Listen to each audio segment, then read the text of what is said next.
दोस्तों नमस्कार, जय सेवा। मैं हूं विनोद कुमार कोबे।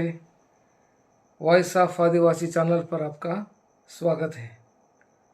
तो दोस्तों 22 जनवरी 2024 को अयोध्या में श्री राम मंदिर में उनकी मूर्ति का प्राण प्रतिष्ठान किया जाएगा माननीय श्री नरेंद्र मोदी जी द्वारा। तो ये विषय जो है बहुत ही चर्चित है। कोई कह रहा है कि ये पॉलिटिकल स्टंट है, कोई कह रहा कि अलग है, शंकराचार्य कह रहे कि ये ऐसा है वैसा है। उसको बेस करते हुए अभी कुछ लोगों को तो मौका मिल गया है, कुछ स्कोप मिल गया है, एक ग्राउंड मिल गया है खेलने के लिए। हाँ, भाजपा को खेलने के लिए, मोदी को खेलने के लिए, सब कुछ खेलने के लिए। मगर वैसा नहीं है दोस्तों। Actually this is the reform, a major reform of Indian society. ये अयोध्या का जो राम मंदिर का निर्माण है, ये ऐसी बात नहीं है, एक ड्रीम प्रोजेक्ट है हिंदुओं का, या उसमें आस्था रखने वाले भगवान के नाम पर नहीं। एक अच्छा पुरुष था राम, एक भाई, चलो भाई, एक अच्छा पुरुष था जो अच्छा काम किया, what ever it is, that is another matter. हिंदुओं का साथ साथ सभी बहुत सारे लोगों का इन पर आस्था थी, और ये एक ड्रीम प्रोजेक्ट है इंडिया का। और उस ड्रीम प्रोजेक्ट को क्या करने वाला है, प्राण प्रतिष्ठा, यानी कि उसकी शुरुआत भी की मोदी जी ने, और वहां पर मूर्ति को प्रतिष्ठापन करने जा रहे हैं। वो कौन है? एक मागास वर्गीय, मतलब एक पिछड़ा वर्ग से आने वाला इंसान है।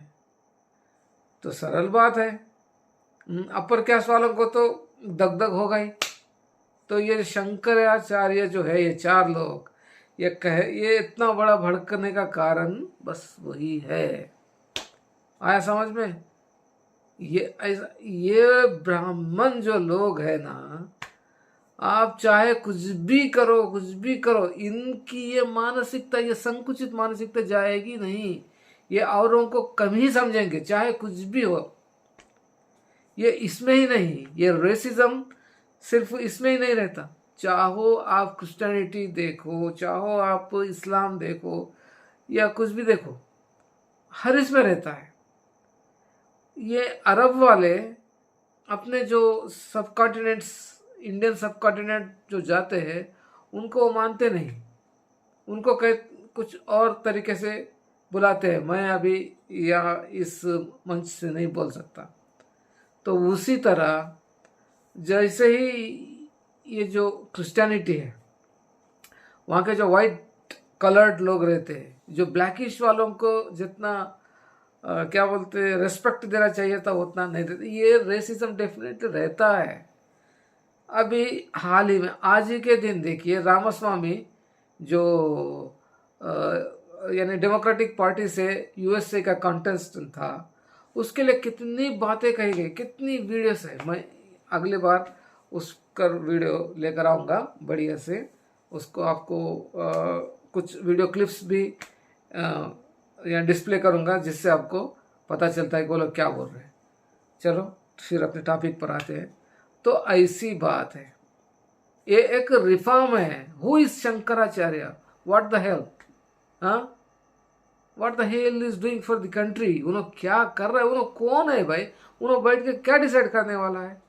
एक प्रीस्ट है तू, तेरे मतलब ही के लिए, तेरा क्या बोलते, नोटा छापने के लिए तूने एक बना लिया, और वहां बैठ के कुछ कर। तू कौन है डिसाइड करने वाला? तू है कौन? देखिए, ऐसे चीजें रहती है जब इनको कोई पूछा नहीं।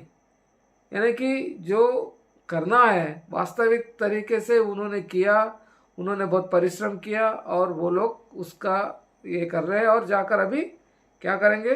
प्रतिष्ठापन करेंगे, और उसका क्रेडिट जनरली उनको ही मिलने वाला है। वो तो स्वाभाविक है, जो करेगा उसको ऑटोमेटिकली वो उसको, वो पॉलिटिकल हो या कुछ भी हो, कुछ वो माइलेज तो उसको मिलना ही है।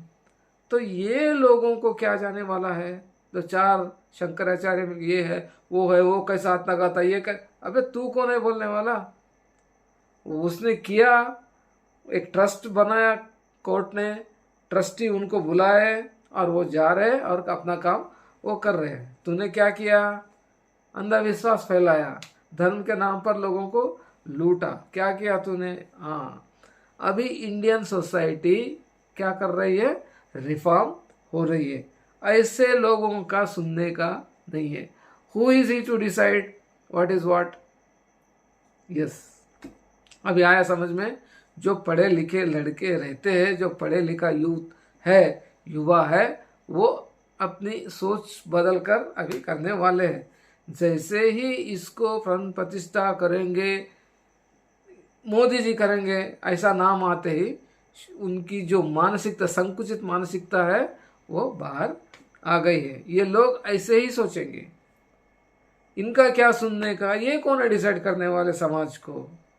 फुकट का खा रहे ना, दूसरे की दया दाक्षिण्य पे वो खाओ और चुपचाप बैठ के रहो। अभी युवा आगे आ गया है, उनको रेशनल थिंकिंग है और आगे ऐसे ही चलेगा। तो दोस्तों, इसके साथ साथ मैं और एक बात कहना चाहता हूँ कि आजकल अपना आदिवासी समाज भी ऐसे ही हो रहे हैं। कहीं ऐसा ना हो कि आदिवासी भी इस शंकराचार्य जैसे इसमें आ जाए और जो अनपढ़, जो धर्म के नाम पर जो बैठे हुए हैं वहाँ पर बैठ के वो कहीं अपने समाज को डिसाइड ना करे। वैसा नहीं होना चाहिए।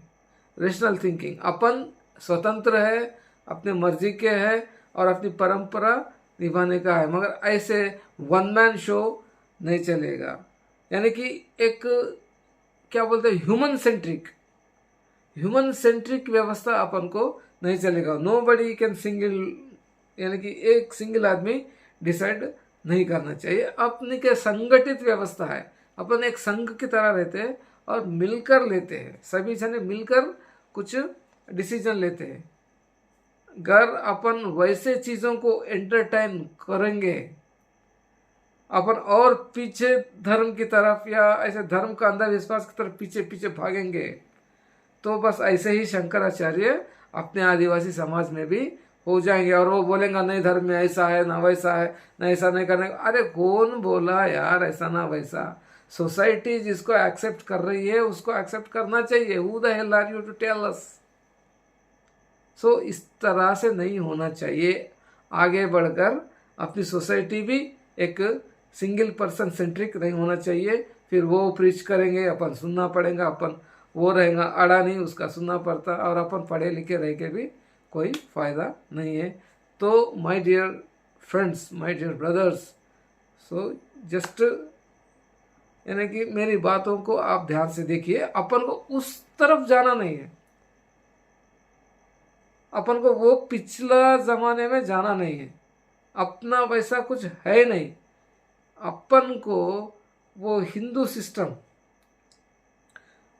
सिस्टम की ओर जाना नहीं है, उनका फॉलो होना नहीं है। अपने व्यवस्था जो है डिसेंट्रलाइज है, तो अपन डिसेंट्रलाइज ही रहेंगे। ऐसा एक सिंगल सेंट्रिक नहीं बनेंगे। ऐसे ही करते रहोगे तो वो लोग क्या हो जाएंगे?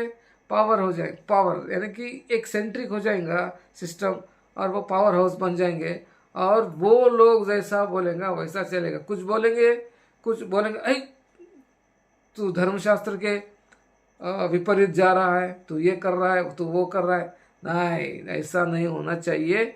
ये मैं अभी यानी कि एक डेयर करके I am the only first person कि मैं डेयर करके बोल रहा हूँ कि अपने जो पैर चल रहे, अपने जो स्टेप्स है, धीरे धीरे उधर ही जा रहे हैं। अपन को ये करना नहीं है। ये ऐसा यानी कि एक कंजेस्टेड सिस्टम अपन को बनाना नहीं है।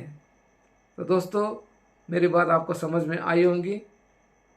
तो ये जो इवेंट है, ये जो सिर्फ it is not just inauguration of a temple, it's a big big big reform in the Indian society. Okay, तो इस तरह से ये मानसिकता इनके कभी भी रहेंगी। ये लोग वैसे ही रहेंगे। इनको ये आरक्षण के विपरीत रहेंगे, क्योंकि करोड़ों सालों से आरक्षण लेके रखा है। राजा के पास ये रहते, मंदिरों में ये रहते, कहीं भी जाओ ये रहते, कुछ पूजा करना है तो इनको ही बुलाना पड़ता और दक्षिण देना पड़ता। ये सारी फालतू चीज़ें अपन को करना नहीं है और अपने सोसाइटी भी इसके ओर जाना नहीं है। अभी अपन जागरूक हो रहा है, ये ऐसा हो रहा है, एंटरटेन करेंगे, लेकिन ये एंटरटेन करते करते करते ये क्या हो जाए, सिस्टम पूरा उनके हाथ में चला जाएगा। फिर बाद में ये भी व्यक्ति के बहुता घूमेगा, यानी कि सिंगल मैन सेंट्रिक सोसाइटी बन जाएंगी। फिर जैसा वो बोलेगा वैसे ही चलेगा। उधर पोप बोलता है इधर सुनते हैं, इधर शंकराचार्य बोलते हैं इधर सुनते हैं, उधर वो क्या बोलते हैं मौलाना वो बोलता है इधर सुन। ऐसा नहीं होना चाहिए। धन्यवाद।